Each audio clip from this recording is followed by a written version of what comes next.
सशक्त लोकतंत्र और विधायिका की तस्वीर को बेहतर बनाने में पीठासीन अधिकारियों की एक अहम भूमिका रही है और लगातार पीठासीन अधिकारी मंथन करके उन विषयों की चर्चा करते हैं जिससे लोकतंत्र की तस्वीर और बेहतर हो सके।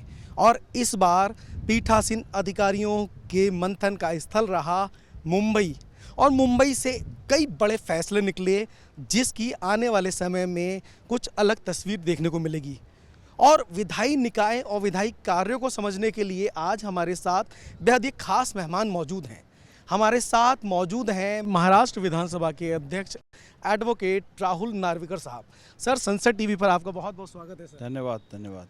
सबसे पहले तो सर आपका बहुत बहुत आभार, जिस तरह से उपराष्ट्रपति जी हों, चाहे लोकसभा अध्यक्ष हों, हमारे उपसभापति जी हों, सभी ने जो आपने आवभगत की, जो वेलकम किया डेलीगेट्स का, बहुत दिल से उन्होंने सब आभार दिया और वास्तव में जो व्यवस्था थी वो बहुत अच्छी थी। बहुत बहुत धन्यवाद। और मैं सर्वप्रथम लोकसभा अध्यक्ष ओम बिरला जी का मन से उन्हें आभार प्रकट करना चाहूँगा कि उन्होंने महाराष्ट्र को ये 84वें अखिल भारतीय पीठासीन अधिकारी सम्मेलन आयोजित करने का मौका दिया।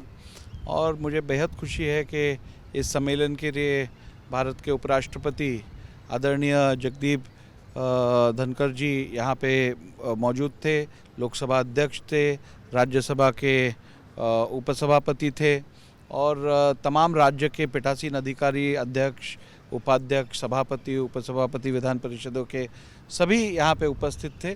और सकारात्मक एक चर्चा यहाँ पे हुई जहाँ पे बेस्ट पार्लियामेंट्री प्रैक्टिसेस क्या होनी चाहिए, सदन को अच्छी तरह चलाने के लिए क्या एक्सपेक्टेड है पीठासीन अधिकारियों से, और उसी के साथ सदन में ज़्यादा से ज़्यादा समय लोकहित में का कार्य करने में हम बिताए और डिस्टर्बेंस कैसे कम हो ताकि सामान्य व्यक्ति का सभागृह के ऊपर और इस व्यवस्था के ऊपर विश्वास उनका कायम रहे, पार्लियामेंट्री डेमोक्रेसी के ऊपर विश्वास कायम रहे। इस बारे में अनेक विषयों पर चर्चा हुई। Digitalisation of state legislatures, online functioning of state legislature, ऐसे महत्वपूर्ण मुद्दों पर यहाँ पे चर्चा हुई है। और एक बहुत ही सकारात्मक चर्चा के बाद आज ये सम्मेलन यहाँ पे समाप्त हुआ।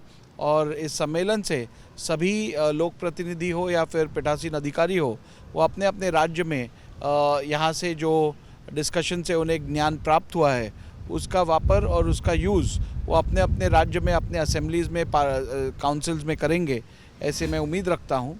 पीठासीन अधिकारियों के सम्मेलन में मुंबई में प्रधानमंत्री जी भी जुड़े। वर्चुअल उन्होंने न सिर्फ पीठासीन अधिकारियों को संबोधित किया बल्कि बेहतर कार्य करके कुछ नया और इनोवेटिव कार्य करते हुए किस तरह से विधायिका की तस्वीर को और बेहतर करें उसको लेकर भी उन्होंने संबोधन दिया। कितना अहम प्रधानमंत्री जी का संबोधन रहा। मैं समझता हूँ भारत के प्रधानमंत्री श्री नरेंद्र मोदी जी ने जो इस कॉन्फ्रेंस को एड्रेस किया वो इस कॉन्फ्रेंस का हाईलाइट था, क्योंकि प्रधानमंत्री स्वयं आते हैं और इतने महत्वपूर्ण कॉन्फ्रेंस में इतनी महत्वपूर्ण बातें बताते हैं, उससे निश्चित रूप से एक इंस्पिरेशन सभी को मिलता है। और देश के जो प्रमुख है, जो देश के गवर्नेंस को चलाते हैं पूरा, उनसे निश्चित रूप से एडवाइस मिलना हर एक की एक मनोकामना रहती है। और इस कॉन्फ्रेंस में आए हुए सभी सदस्यों की यही मनोकामना थी कि निश्चित रूप से प्रधानमंत्री जी का गाइडेंस उन्हें प्राप्त हो। और प्रधानमंत्री जी ने बहुत ही सौम्यता से और बहुत ही इफ़ेक्टिवली जो एड्रेस इस कॉन्फ्रेंस को किया है वो अभूतपूर्व है। और इसके लिए इस कॉन्फ्रेंस को अटेंड करने वाले हर एक व्यक्ति उनके निश्चित रूप से उन्हें धन्यवाद कहना चाहेंगे। और मैं समझता हूँ कि ऐसे कॉन्फ्रेंस में जब जब ऐसे महत्वपूर्ण कार्यक्रम होते हैं, ऐसे कार्यक्रमों में ऐसे व्यक्ति का जिसके ऊपर देश के जनता का पूरा विश्वास है और जो देश हित में हमेशा काम करते आए हैं, ऐसे व्यक्ति का ऐसे कार्यक्रमों में को संबोधित करना ये बहुत ही महत्वपूर्ण और बहुत ही ज़रूरी बात है। कितना इम्पोर्टेंट फैक्टर है नवाचार? नहीं, प्रधानमंत्री जी ने जो बताया कि ये पब्लिक रिप्रेजेंटेटिव विधायक हो या सांसद हो, ये समाज में रोल मॉडल रहने चाहिए। वो जनप्रतिनिधि है, जन सामान्य लोगों का प्रतिनिधित्व करते हैं। तो हम हमेशा चाहते हैं कि हमारा जो प्रतिनिधि हो वो आदर्श प्रतिनिधि हो, वो उदाहरण के रूप में समाज के सामने आए, और इसलिए उनके आचार विचार और उनका आचरण पूरा जो है वो एक आइडियल रहना चाहिए। फिर सदन में आके हंगामा करना या फिर अनरूली अनपार्लियामेंट्री बिहेवियर रखना, इससे निश्चित रूप से सामान्य व्यक्ति को इस संस्था के ऊपर का उनका विश्वास कहीं डगमगाएगा, ऐसी परिस्थिति नहीं आनी चाहिए। और उसके साथ ही अगर आप देखें तो जो शोर अनपार्लियामेंट्री कंडक्ट जिनका है, यदि उसको कर्ब ना किया है, उसे रोका ना गया, और यदि उस दल के उस गठ के नेता अगर उसे प्रोत्साहित करे ऐसा काम करने के लिए, तो वो लोकशाही के लिए, डेमोक्रेसी के लिए और पार्लियामेंट फंक्शनिंग के लिए बहुत ही हानिकारक है। लोकसभा अध्यक्ष ओम बिरला की बात करें या राज्यसभा के सभापति जगदीप धनखड़ साहब की बात करें, उनका भी सुचारू तौर पे सदन को चलाना एक फोकस रहा है।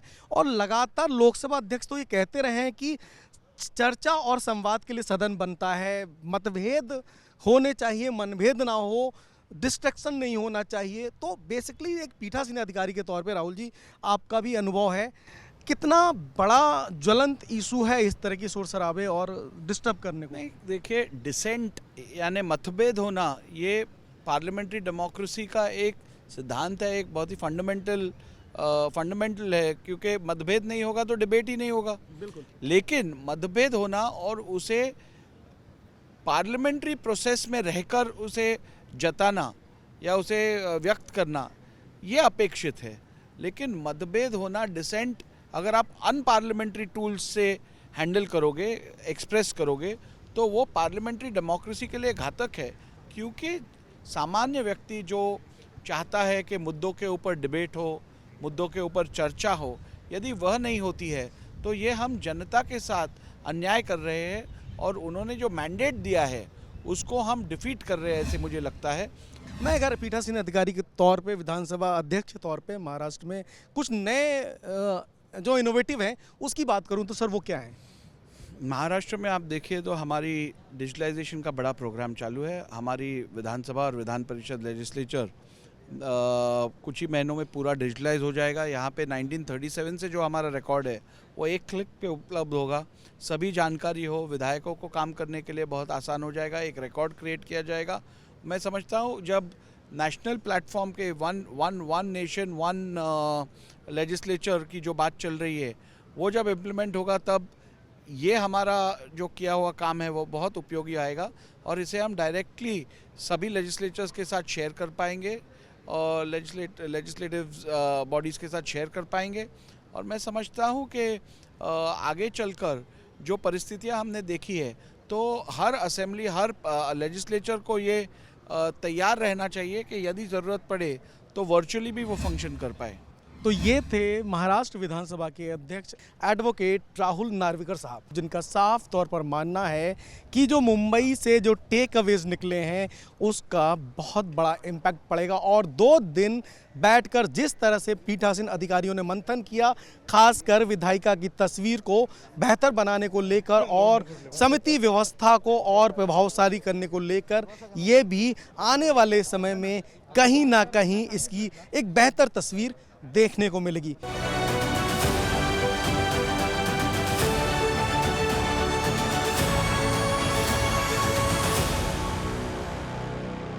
संसदीय लोकतंत्र को मजबूत करने में लगातार पीठासीन अधिकारी अपना अहम रोल निभा रहे हैं, और पीठासीन अधिकारी समय समय पर बैठकर कई अधिवेशनों में उन विषयों पर गहन मंथन और चिंतन करते हैं जिससे राज्य की विधायिका सुचारू रूप से कार्य कर सके।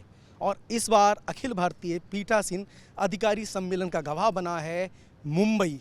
दरअसल मुंबई में 2 दिवसीय पीठासीन अधिकारी सम्मेलन का समापन हुआ, और समापन के बाद मुंबई से कई सारे ऐसे टेकअवेज निकले हैं जिसके बाद आने वाले दिनों में विधायिका की तस्वीर बेहतर हो सकेगी, खासकर राज्य विधायिका के स्तर पर। विधायी कार्य और पीठासीन अधिकारियों की जिम्मेदारी को समझने के लिए हमारे साथ आज एक बेहद ही खास मेहमान मौजूद हैं। हमारे साथ महाराष्ट्र विधान परिषद की उप सभापति डॉक्टर नीलम गोहे मैडम मौजूद हैं। नीलम ताई, आपका बहुत बहुत स्वागत है संसद टीवी पे। जी, धन्यवाद। सभी पीठासीन अधिकारियों ने इस बात को भरे मन से कहा कि बहुत अच्छी सुविधाओं के साथ आपने इस सम्मेलन को कराया, इसके लिए हृदय से आभार आपका। ये बहुत सालों से ये हमारी गुजारिश थी कि मुंबई में सभी राज्यों के अध्यक्ष सभापति जो हमें मिलते हैं और जिनके साथ में बात होती है, तो ऐसे लगता है कि कुछ मुंबई के विधान भवन में उनका आना बहुत ज़रूरी था। और ख़ास करके लोकसभा के अध्यक्ष जी ओम प्रकाश बिड़ला जब भी मुंबई में या पुणे में मुझे प्रोग्राम में मुलाकात हुई थी, तब मैंने सर को बोला था कि सर ये बहुत ज़रूरी है कि यहाँ पे प्रोग्राम ऑफिसर्स और पीठासीन अधिकारी जो है प्रोसीडिंग सब हमारे जो ऑफिसर्स हैं प्रिसाइडिंग ऑफिसर्स, इनके साथ में जो मुद्दे आते हैं उस पर काम होना ज़रूरी है। मैंने हमेशा देखा है कि जब भी व्हिप की कॉन्फ्रेंस होती है, मैं उसमें भी आंध्रा उड़ीसा में गई थी, तो उसका अमल में लाने के लिए कई बार 2-2 साल लगते हैं, लेकिन वो अमल में आता है क्योंकि ये जो बहुत बड़ा मशीन है पार्लियामेंट का प्रोसेस जो है, तो उसमें बहुत लोग सोचते हैं और उसका फ़ायदा भी होता है हमारे गणतंत्र को। दूसरी बात है कि देखिए, मैं 22 साल से विधान परिषद में हूँ, ये मेरी चौथी टर्म है। तो विधान परिषद हो, विधानसभा हो, लोकसभा हो, राज्यसभा हो, काफ़ी कानून एक दूसरे के सरीखे हैं, तरीका यह है, इश्यूज़ भी सेम है, तो फिर क्यों ना हम इश्यूज़ को सुलझाने के लिए एक दूसरे से बात करके कोई रास्ता निकाल लें। और इसीलिए मैं इसको बहुत महत्व देती हूँ। कमेटियों का सवाल है, इसके बारे में भी हम 3-4 साल से विधान परिषद में बात कर रहे थे। मैंने उप सभापति होने के हैसियत से करीबन 300 से ज़्यादा रिपोर्ट टेबल करने के लिए कोशिश की और वो सफल भी हुए उसमें। लेकिन उसकी जो आते हैं सुझाव, उसको अमल में लाने के लिए काम ज़रूरी है, राज्य की नैतिक इच्छा शक्ति ज़रूरी है। और सदन में जो ये होता है घोटाला या चर्चा होती है, गतिरोध होता है कई बार, तो वो तो मतभिन्नता के साथ साथ हर विधायक को लगता है कि या एमपी को लगता है मेरा काम होना चाहिए, मुझे मेरा जो बोल लोग पूछेंगे कि आप क्या कर रहे हो, और इसके लिए हर एक व्यक्ति मायूस रहता है कि वो अपने शब्द कहे, लेकिन उसको ठीक तरीके से एक दिशा देना, उस प्रवाह को साथ में लाना, ये हमारा काम है। और इसके लिए आज जो रेजोल्यूशन हुए हैं वो भी बहुत महत्वपूर्ण है और मुझे लगता है कि उसके बारे में विपक्ष के नेता और सरकार के नेता, इनके दोनों में संवाद हो जाए अधिवेशन के बहुत पहले और बाद में, तो शायद इसमें हल निकल सकता है। आपका एक लंबा अनुभव रहा है राज्य की विधायी कार्यों को करने के लिए, और आप महाराष्ट्र विधान परिषद के उपसभापति, और आपके बारे में मैंने पढ़ा कि आपने बहुत सारे नवाचार भी अपने विधान परिषद में स्टार्ट किए। मेरा बहुत अहम सवाल, जिस पर 2 दिन चर्चा हुई कमेटी सिस्टम को लेके, कि कैसे प्रभावशाली तरीके से समितियां काम करें। अगर हम कंपेयर करते हैं संसद की समितियों को, तो वो काफ़ी प्रभावी तरीके से काम कर पाती है बनस्पत राज्य की जो समितियां हैं। तो वो कौन से बिंदु थे जिस पर गहन मंथन हुआ कि समितियों को कैसे और प्रभावशाली बनाया जा सके? एक तो है कि जो समितियों के रिपोर्ट्स आते हैं, वो रिपोर्ट्स के अमल में लाने के लिए कोशिश करना बहुत ज़रूरी है। दूसरी बात है राजनीतिक इच्छा शक्ति की। देखिए, हर डिपार्टमेंट के मिनिस्टर्स रहते हैं, जब उनको सुझाव देते हैं, तो जब उनको बोला जाता है कमेटी के माध्यम से कि आपको एक्शन टेकन रिपोर्ट लेना है, तो वो मान जाते हैं। और मैंने देखा है कि एक्शन टेकन रिपोर्ट में अगर कुछ कड़ी से कड़ी भी सुझाव हो तो वो उसको पाला जाता है, लेकिन ये बहुत ज़रूरी कि कोई उसको फॉलोअप करे ठीक तरीके से। और मुझे लगता है कि ये जो कमेटी सिस्टम के बारे में बात हुई, तो हमारे जो गठन नेता है, बाकी के लोग जो है, उनसे ज़रूर बात करेंगे। लेकिन देखिए क्या होता है, राजकीय बदलाव आता है जब, तब उसमें थोड़ा खंडित हो जाता है। तो वो तो अपने विधानसभा और विधान परिषद उसके चुनावों का कारण भी रहता है, तो उसमें थोड़ा समय होता है। लेकिन ये कमेटियों को ज़्यादा शक्तिशाली बनाने के लिए काम करना ज़रूरी है, ऐसा मुझे लगता है। सदन को कैसे सुचारू तौर पे चलाया जाए, और खासकर बात करें चर्चा और संवाद की। मतभेद हो सकता है, मनभेद ना हो, इस परंपरा को भी आप पालन करती हैं। जिस तरह से लोकसभा अध्यक्ष और राज्यसभा के सभापति ने संबोधन में कहा कि गतिरोध नहीं होना चाहिए, संवाद और चर्चा होनी चाहिए, और अनुशासनहीनता बर्दाश्त नहीं हो। पहला सवाल। दूसरा सवाल मैम, अनुपस्थिति एक बड़ा आयाम होता है जब हाउस चल रहा होता है और मेंबर्स जो हैं अनुपस्थित रहते हैं, उसको लेकर आप क्या सोचती हैं? नहीं, देखिए ऐसा है, हर विधायक को ऐसे लगता है कि मेरा जब लीडर सभागृह में है तो मुझे वहाँ रहना चाहिए। तो इसीलिए ये बहुत ज़रूरी है कि सभागृह के जो नेता बात करते हैं तो उनको सुनने के लिए सब लोग आते हैं, लेकिन सभागृह का नेता जब दूसरे सदन में है तब कोई नहीं होता है। लेकिन हमारे यहाँ एक फ़र्क है कि हमारे जो विधान परिषद के नेता हैं देवेंद्र फडणवीस, तो उनका ध्यान अपने केबिन से या जानकारी रहती है कि थोड़ा भी विधान परिषद में हंगामा हो गया वो तुरंत वहाँ पहुँच जाते हैं। और हम लोग मिलके फिर गठन नेताओं को बुला के 5 मिनट के लिए काम काज रोक के उसमें कुछ रास्ता निकल लेते हैं। लेकिन कभी कभी ये भी ज़रूरी होता है कि एक पता होता है कि अभी कुछ का रास्ता ही नहीं है, बिल्कुल मतभिन्नता ही है, तब फिर ये सोचना पड़ता है कि हम कितने समय में शुरू करेंगे। तो फिर ये भी होता है कभी कभी सहमति, ठीक है एक बार हंगामा करेंगे बाद में शुरू करेंगे। तो मुझे लगता है कि इनफॉर्मल जो टॉक है ना वो बहुत ज़रूरी है, और एक दूसरे को जो शब्द देते हैं वो अगर पाला जाता है तो थोड़ा वो आसान होता है। लेकिन जैसे इलेक्शन नज़दीक आता है तब ज़्यादा से ज़्यादा उसमें टेंशन होता ही है। महाराष्ट्र की बात करूं, बड़े बड़े ऐतिहासिक कानून आपके विधानसभा और विधान परिषद से तय पास हुए हैं। आपके कार्यकाल में अगर कुछ महत्वपूर्ण कानूनों की बात करूं, कुछ महत्वपूर्ण बदलावों की बात करूं, तो तय वो कौन कौन से हैं? एक तो है कि मेरे टेन्योर में, मतलब जब मैं उपसभापति नहीं थी, फिर भी एक कानून मंजूर हुआ था कि वो शिक्षण शुल्क जो है, फीस है, उसमें कुछ पाबंदी और मर्यादा लाने के लिए सब स्कूल्स और कॉलेजेस के साथ में बैठ के वो तय किया गया था। उसके लिए 1 साल लगा था। दूसरा है शक्ति कानून, जिसके बारे में अभी भी वो राष्ट्रपति जी के पास और होम मिनिस्टर के पास प्रलंबित है। लेकिन जॉइंट सिलेक्ट कमेटी जब होती है और कानून निकलता है तो सब लोग उसको बहुत सपोर्ट करते हैं। तो इसके लिए शिक्षण शुल्क विधेयक है, फिर इसी के साथ साथ शक्ति कानून है। उसी के आपको एक और याद होगा, जो बहुत कंट्रोवर्शियल कानून है, डांस बार बंदी, तो जिसके बारे में विधानसभा और परिषद में बहुत बहस हो गई थी, लेकिन एक मत से पूरे यूनिटी के साथ में दोनों सदनों ने पास किया था। और मुझे लगता है महाराष्ट्र एक ऐसा राज्य है कि जहाँ में कला के लिए विरोध नहीं है, नृत्यों को विरोध नहीं है, लेकिन नृत्य में महिलाओं का शोषण होना और ट्रैफिकिंग जैसे बहुत बड़ी चुनौती आना, इसके बारे में सरकार क्या कर सकती है उसका एक वो मुझे लगता है नमूना है। और मैं ये भी सराहना करूँगी लोकसभा की और ख़ास करके पंतप्रधान नरेंद्र जी मोदी सर की, कि महिला आरक्षण का विधेयक नमो शक्ति, वो पूरे के पूरे एक अच्छी तरीके से उसको पॉलिटिकल इम्पोर्टेंस भी मिला। और जैसे शुरुआत हो गया स्पेशल सेशन का, तो ऐसे लग रहा था कि कुछ तो होने वाला है, लेकिन उन्होंने वह सच करके दिखाया। और लोकसभा में भी बहस हुई, राज्यसभा में भी बात हो गई, और राज्यसभा में तो 100% उसको लोगों ने पूरा के पूरा सपोर्ट किया। देखिए, आप भी बहुत सालों से काम कर रहे हैं, लेकिन मुझे किसी ने एक बार बोला था, अगर सपने में से उठा कर कि आपको क्या सपना लगता है, तो मैंने कभी नहीं सोचा था कि हमारे ज़िंदगी में ये पास हो जाएगा।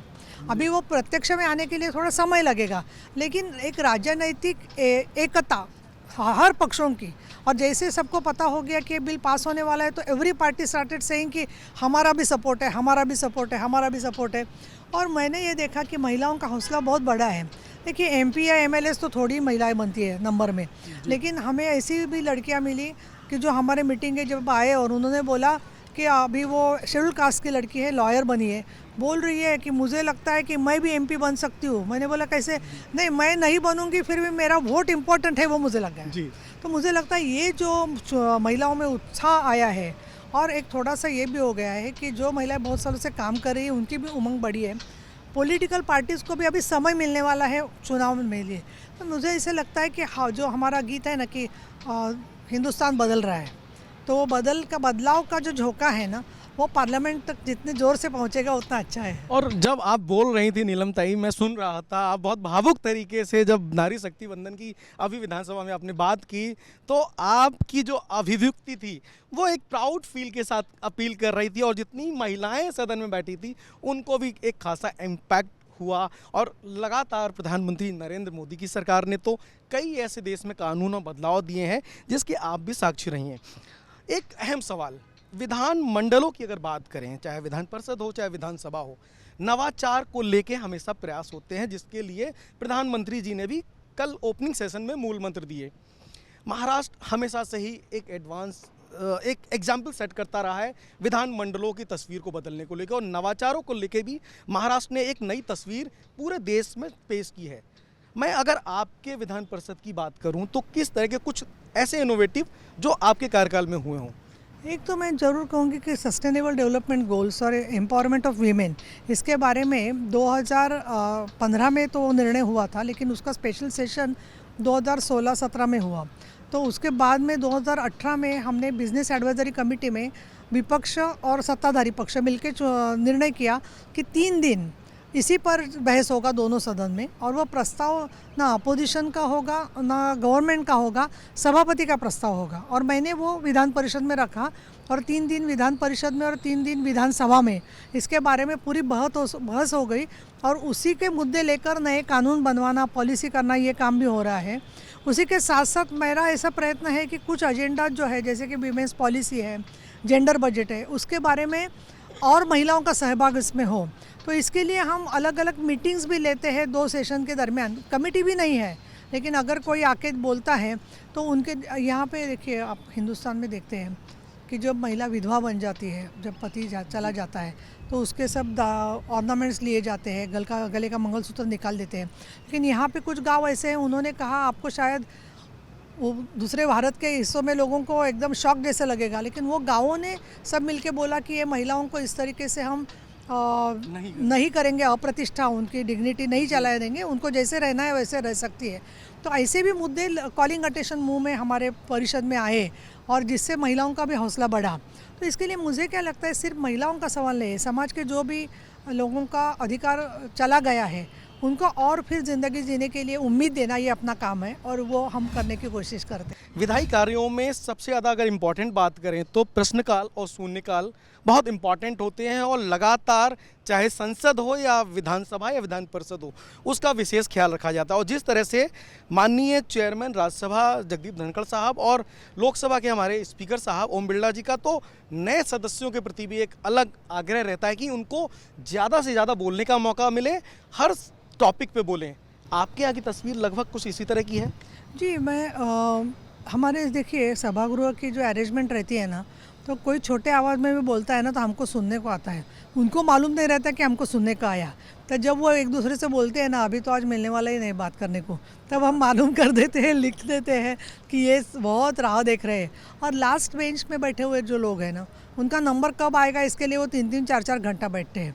तो फिर मुझे ये भी करना पड़ता है कि पहले वाले जो बेंच पे लोग हैं उनको मुझे बोलना पड़ता है कि आप सबके लिए थोड़ा थोड़ा समय बचे, इस तरीके से समय की आप ये रखो, आप इस जिम्मेदारी रखो। कई बार ये भी होता है कि 10 मिनट हर एक को बोलने के लिए मैं बोलती हूँ, क्योंकि 10 मिनट से ज़्यादा बोलेंगे तो उसके लिए कभी कभी थोड़ी बहस भी होती है। कई बार महिलाओं को मैं ये उनको अलग से 97 नाम का हमारा रूल है, तो वो लोग वो कानून के मुताबिक चर्चा उनको 1 घंटा मिलता है, तो ऐसे भी ये करती हूँ, प्रायोरिटी देती हूँ उनको समय देती हूँ। तो इस तरीके से महिला तो कम है परिषद में, लेकिन देखिए अभी केंद्र सरकार जो कानून जैसे बनाएंगे, उसके रूल्स पार्लियामेंट से जैसे आएंगे वैसे विधानसभा में बनेंगे।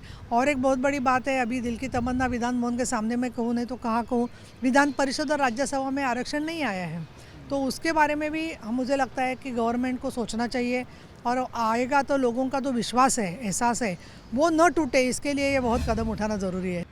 आप लगातार पूरे 2 दिवस तक बनी रहीं, लगातार आपने गहन मंथन किया, आपने संबोधन भी दिया। कितने इम्पोर्टेंट वो टॉपिक जो 5 रेजोल्यूशन आए हैं? टॉपिक बहुत महत्वपूर्ण है, क्योंकि कई दिनों से इस पर बहस हो रहा है। दूसरी बात है कि कमेटी का है, डिजिटल टेक्नोलॉजी का सवाल है, उसी के साथ साथ सदन में अगर इस तरीके से गतिरोध होगा तो काम ही होगा नहीं। और फिर जिस काम के लिए हम लोग यहाँ आते हैं तो लोग तो बोलेंगे कि कुछ हुआ ही नहीं, अधिवेशन में सिर्फ हंगामा हो गया। इसके लिए ये ज़रूरी है कि हम इसको कितना सीरियसली लेते हैं, वो एक संदेश लोगों को जाए। दूसरी बात है कि हर विपक्ष का व्यक्ति ये चाहता है कि उनकी जो प्रायोरिटीज़ है उसमें रिफ्लेक्ट हो, लेकिन हम लोग ऐसे भी एक प्रयोग करते हैं कि दोनों का, अगर किसानों के बारे में 90 से ये 260 का प्रस्ताव है, तो वो प्रस्ताव दोनों का क्लब करके भाषण होता है। तो दोनों लोग जो है, विपक्ष के और सत्ताधारी पक्ष के, वो दोनों भी उसमें बोलते हैं, और आंसर जो है सरकार एक ही देता है, तो उससे समय भी बचता है, सब प्रस्तावों को भी इंसाफ मिलता है। अभी ये कितना ठीक है नहीं है इसके बारे में भी दुविधा हो सकती है, लेकिन हमेशा बाला साहब जी ठाकरे क्या कहते थे कि लोग कानून के लिए नहीं है, कानून लोगों के लिए है। तो इसके लिए हमारे जो नियम है, असूल है, उनको ठीक तरीके से लाके ये जो सब रेजोल्यूशन है, वो रेजोल्यूशन अपने विधायक हैं, एमपीज़ हैं, उनको मिलकर इसके लिए अगर कुछ नियम बदलने हैं तो वो बदलना ज़रूरी है।